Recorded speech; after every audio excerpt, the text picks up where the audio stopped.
Um, I've been on a bit of a vacation lately, so I haven't been able to perform anywhere. So just gonna run through some timing of some of my new stuff. Pretend I've got an audience. Here we go. These two crazy religious dudes come up to me recently, like religious missionary types, right? And they like right in my face. And the one dude just he's big and huge beard like me, and he gets in my face and he's like, "Do you want to be raped by Christ?" And I'm just like, whoa, what the hell? That's nuts, man. I was like freaked out for a minute. Like normally you'd just be like, no, I don't want to be raped. But here's the thing, like, I wasn't sure if it was an offer, like, do you want to be raped by Christ? Or if it was like, if you don't listen to me, you're gonna be raped by Christ. So, like, normally, easy answer to an easy question, no, I don't want to be raped. But in this case, I wasn't really sure. So, I decided to listen because, to be honest, like, this seemed like a pretty extreme form of Christ. Like, I hadn't heard about this one. So, just in case they were right, I figured I needed to hear about it because here's the thing, getting raped is horrible, but getting raped by God seems worse. That's like the creator of all beings and the one who's supposed to morally judge you. So if he's so mad at you that you're getting raped, it seems like you've done something wrong. And if it's Jesus, we're basically talking about a skinnier version of me raping me. So I want no part of this. So I figure, all right, let's find out just what the hell's going on here. And so I listen, and it turns out he asked me if I wanted to be saved by Christ, not raped, it was saved.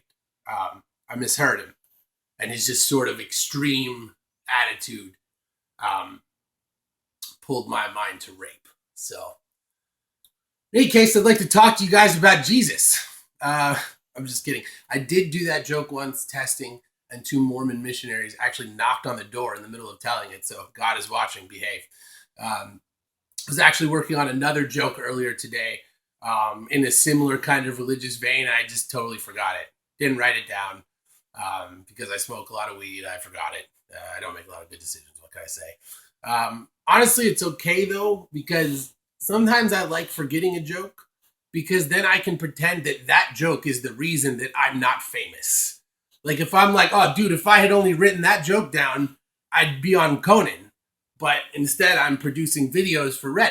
So it's that joke. It's that joke's fault. It's all that one joke. Totally. Totally. I think the most underrated part about suicide is that people will suddenly care about all of your shitty watercolor paintings.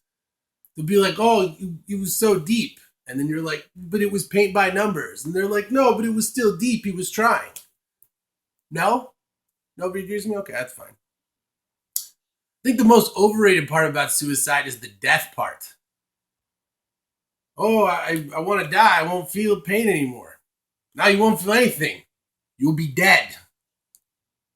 No? Nobody agree with me? Okay, well, now that I've alienated you all, I guess I'll just go kill myself later. That's too bad. I ate a salad today. None of you believe me. See, I just said that and it's silence across the whole room. Everyone looks at me like, whatever, you didn't eat a salad. Come on, fat boy, whatever. It's a double standard though, because then if I do order a salad, those people see me, they're like, whatever, fat boy. You're not eating a salad. You're going to go get a cheeseburger later, fat boy. It's like, Jesus, you're right, but did you have to point it out? Come on, I'm trying to eat this salad as an appetizer. My God. I got it for the bacon. Come on. It's okay that I'm fat though because I'm working on losing weight. Trying some outside the box ideas, different things. I was gonna try heroin, just not my own supply, don't worry, but I was gonna buy some heroin, just kind of zone out on the couch for 8 hours, watch TV, don't eat. Um, so I decided, hey, if I'm gonna use a new product, why not check out the reviews? So I went on Yelp, and turns out the Yelp reviews for heroin are not so good, honestly. They started okay. You start in 2011. Oh, it's amazing. Heroin, I love it. It's like 80 orgasms at once. Fast forward to 2015, same guy. Oh my God, heroin's terrible. My wife left me. I lost my job. Maybe that's because you spend all your time on Yelp. Um, It'd be okay if I did heroin, honestly.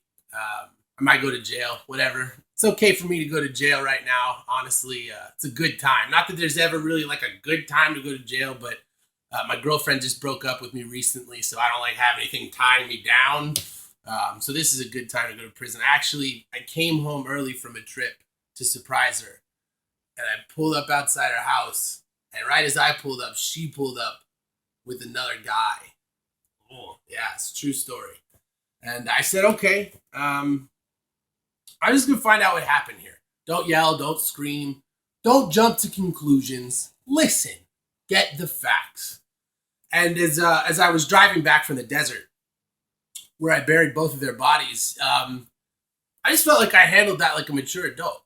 Like if you drew up a blueprint for how you were going to handle that situation from A to Z, like I hit every checkbox along the way. I actually did that joke recently at the Anchor Bar in Costa Mesa and watched one other comedian perform. And then following that, I saw him perform at the library 2 days later and steal my joke and told a slightly different version of it about putting a guy's body in a trunk. I went up to him afterwards. I'm like, dude, you heard what I did to my girlfriend and that guy. What do you think I'm going to do to you for stealing my jokes? Don't go in the desert, guys. It's a bloodbath.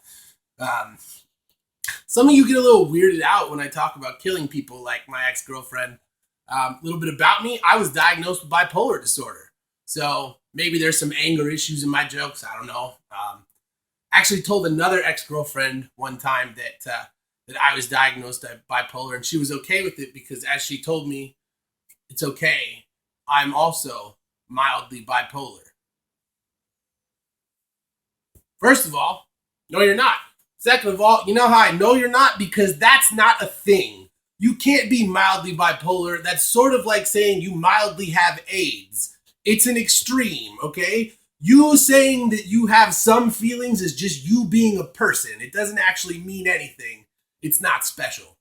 So I don't have the best track record with women, I guess, from mildly bipolar to murder. I did upgrade recently. I had sex with like a really hardcore feminist.